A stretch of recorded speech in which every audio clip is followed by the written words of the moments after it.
Hi there, welcome to the archives. So I thought I would do a book share of the other books I had mentioned in one of the other videos. I returned one.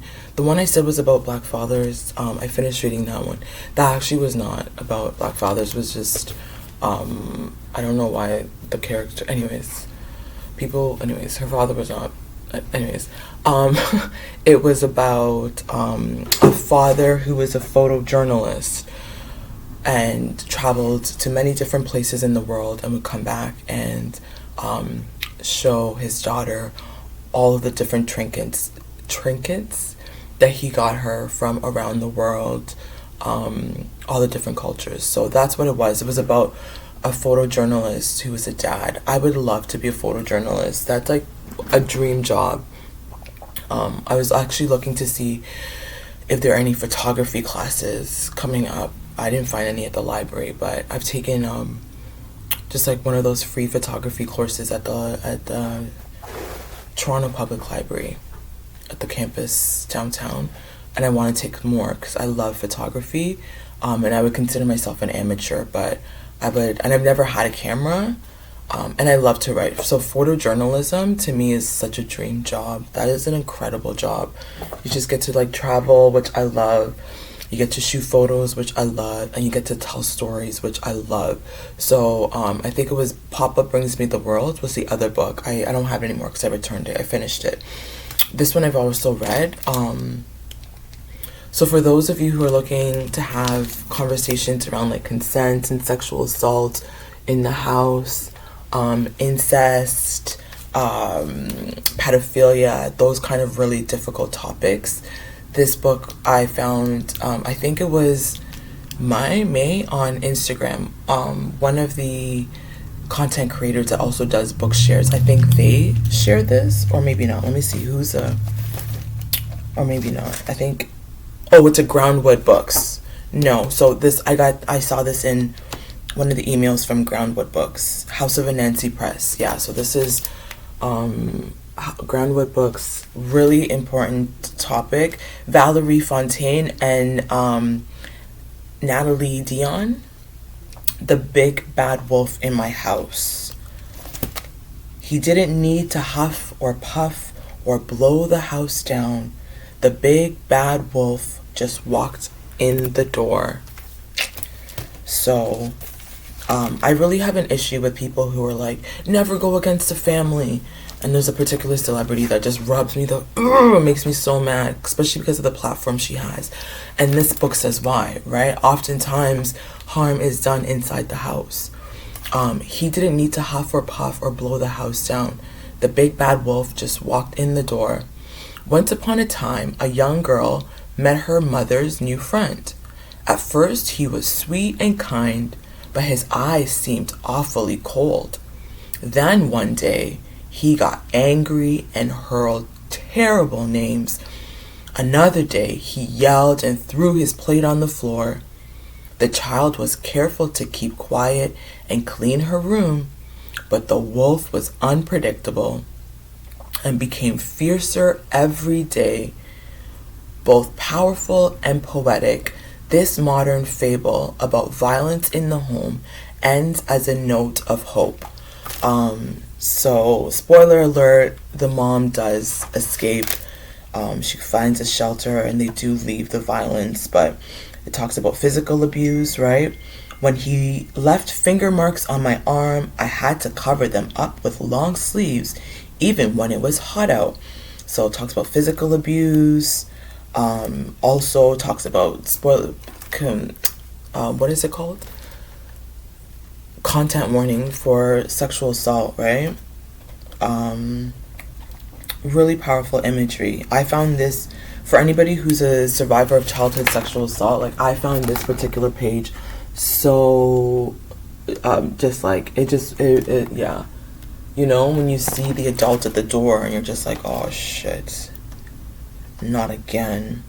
My bedroom door should have stopped him, but he came in without knocking. He paid no attention to a barrier made of wood. So yeah, it talks about different types of violence and then them leaving, right? There's no wolves. That night, I finally had a good sleep. Even though my mother was crying in her bed, the big bad wolf can huff and puff all he wants, but this house will not fall down. So, the big bad wolf in my house. I also wanted to share the Zimbabwean artist, writer, Who Will Bury You, and other stories. Again, I haven't read this one yet. I just picked it up. Chido Muchemwa. So Zimbabweans in moments of transition are forced to divide who they really are and choose the people they will call their own. Set in Toronto and Zimbabwe, the 12 intimate stories in Who Will Bury You touch on loss, identity, and inequality as they follow the lives of Zimbabweans who often feel like they are on the outside looking in. A mother and daughter navigate new relationship dynamics when the daughter comes out as a lesbian. A journalist takes her grieving mother on a trip to report on girls who are allegedly being abducted by mermaids. A girl born to be the river god's wife becomes a hero when chaos breaks out in the mighty Zambezi. And a group of mothers discover just how far they are willing to go to protect their children from during wartime.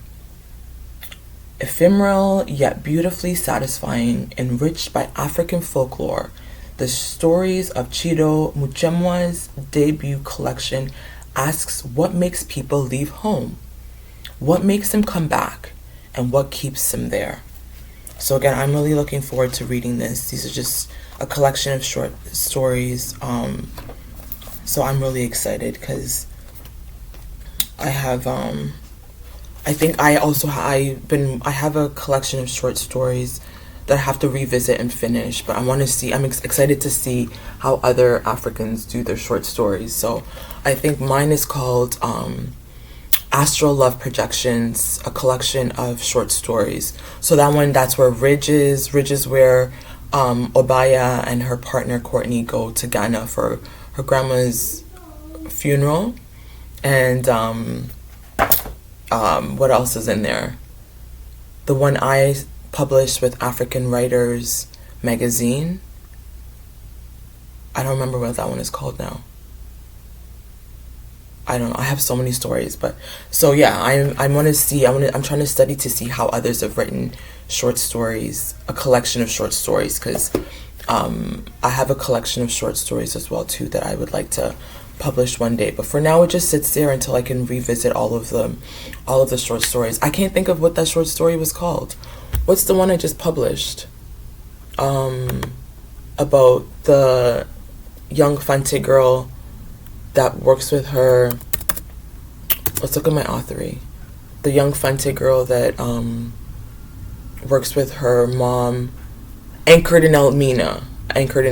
Sorry, I forgot.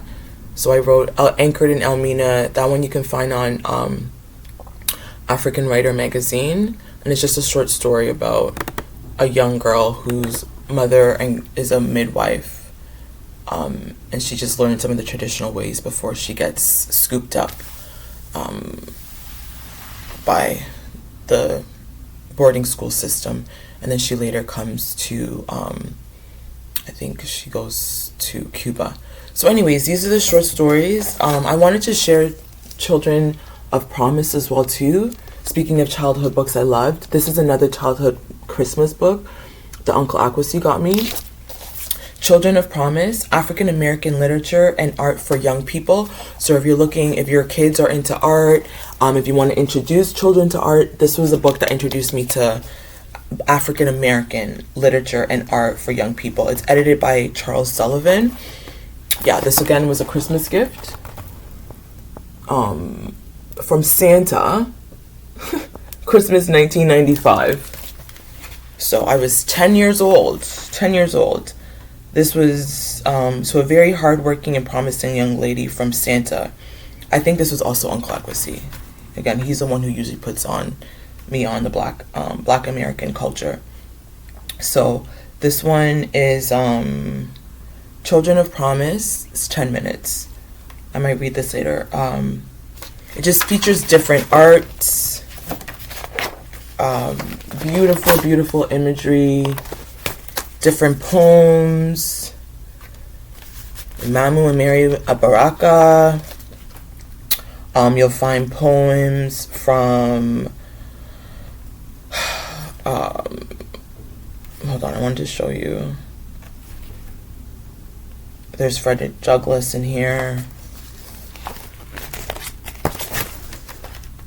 I think Lorraine Hansberry's in here.